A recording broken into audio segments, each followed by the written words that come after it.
League of Legends was released on October 27th, 2009, which means this year we will hit League of Legends' 15th anniversary. We have somehow reached the point where this game is getting to be older than some of the player base. That is a fact I'm going to try to ignore, but it is a pretty insane accomplishment. Anyways, not only has League just existed either, it has consistently been one of the largest and most popular games in the world. 2 years ago, it even hit the highest number of players we have ever seen.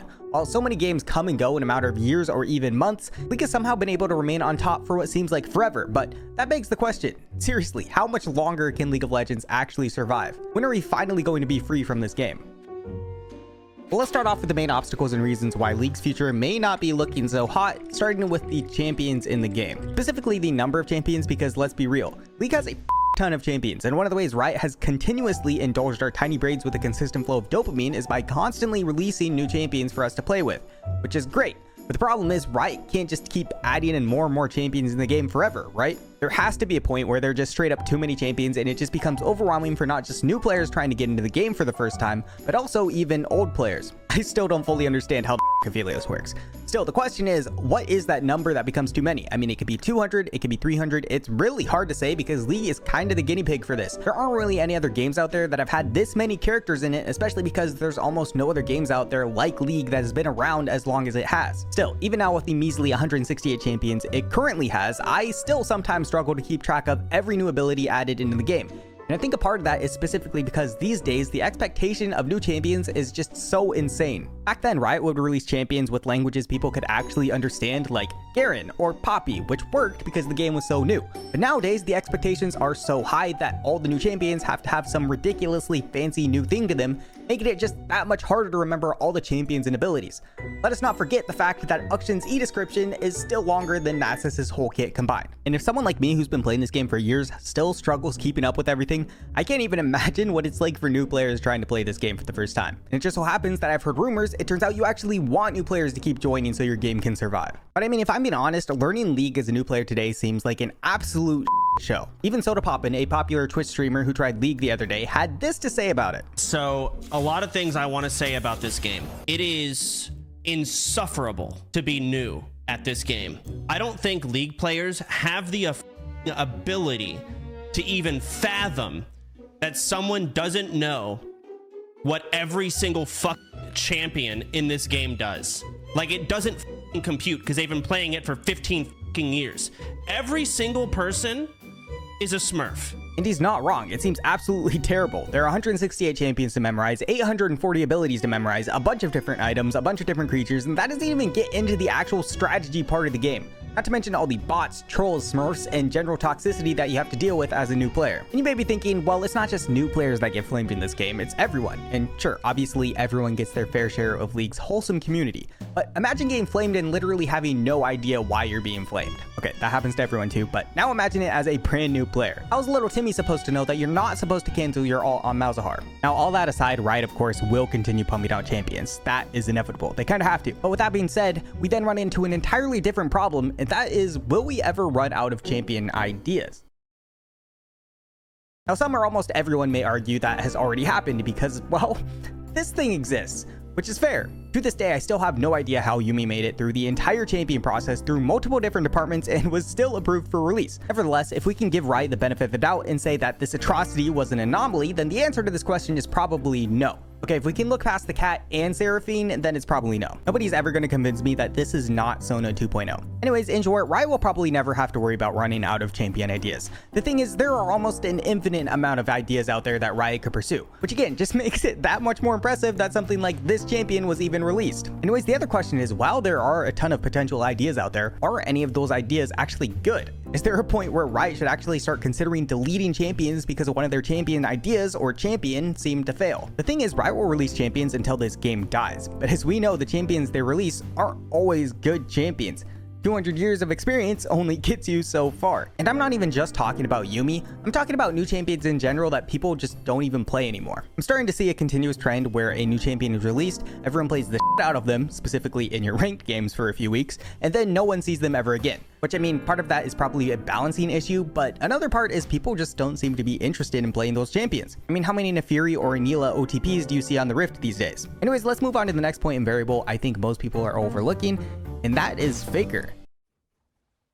Now, Faker is obviously the undisputed GOAT in League of Legends, and he may even be the greatest esports player of all time. But he is on such an entirely different level that him leaving the game could actually be the catalyst for League of Legends' downfall. And while that may seem like an exaggeration, it is until you realize how much of an influence this guy really has on the community. I mean, Faker alone sometimes brings in millions of more views to esports when he's playing.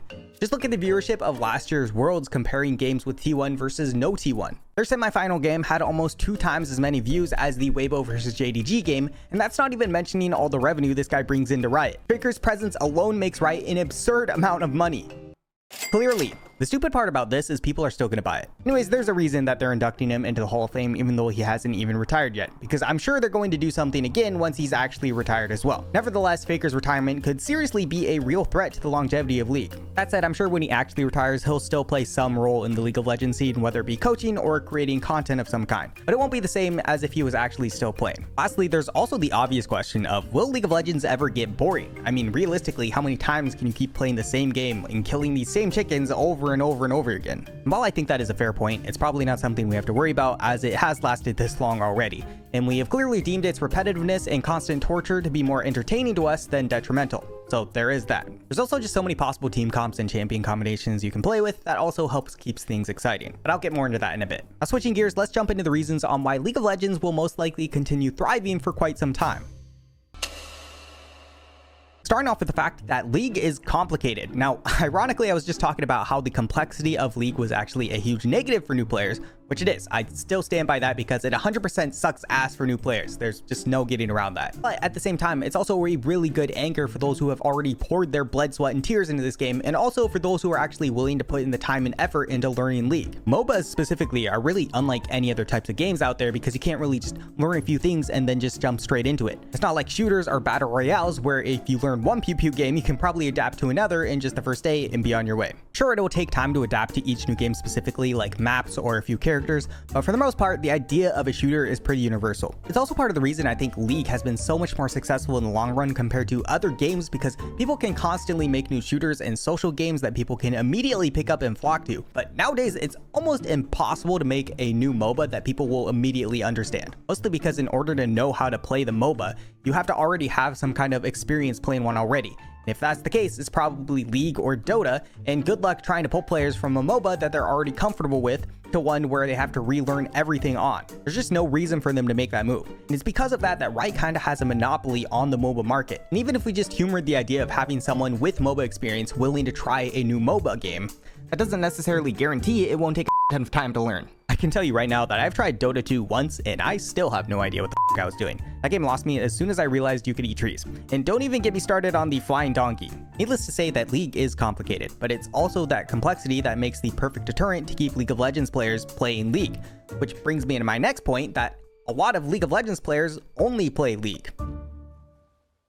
I mean, that's kind of what happens when a game takes not hours, not days, but years of your life to properly learn and play. At this point, even though all you sleuths out there don't want to admit it, the League of Legends fan base is insanely dedicated. Sure, people complain all the time and quote unquote quit League for maybe 2 days, but most League players will inevitably crawl back to the game eventually. And even if you do actually manage to quit for a good amount of time, no one actually really quits this game, they just take long extended breaks. It's just one of those games where you'll eventually get a burst of motivation to play again, whether it's seeing a clip of esports on social media or just because you get a random urge thinking that maybe it'll be better this time around. It won't be. And we know it, but we'll still do it anyways. League really is like that gaming home base though.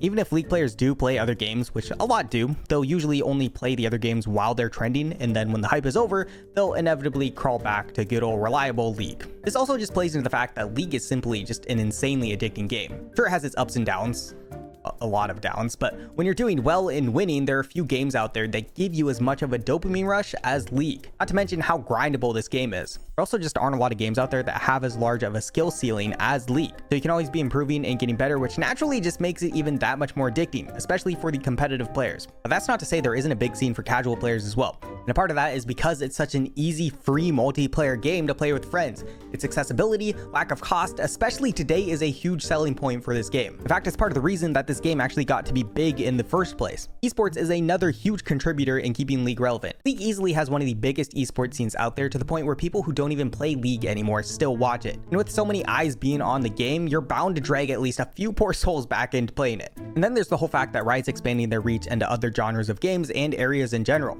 Arcane was a huge success and got a ton more people looking into League. And even if they didn't end up playing League, it still helped people get their feet into the door to the Runeterra universe. Lastly, even though people don't like to admit it, League is a really well-maintained game. While Riot isn't perfect, they do make sure that things get done, and for the most part, they're usually on top of things. I mean, it takes a lot of effort to deal with every little detail, glitch, and balance all the champions. Which again, we joke about all the time champions are busted, and sometimes they really are, but it can't be easy balancing 168 champions in a world where an extra 4% or even 3% win rate is considered broken. Now again, they're not perfect, and they still need to fix my client from crashing after every single match, but they clearly care about the game and its community. Because if they didn't, League wouldn't have made it as long as it has.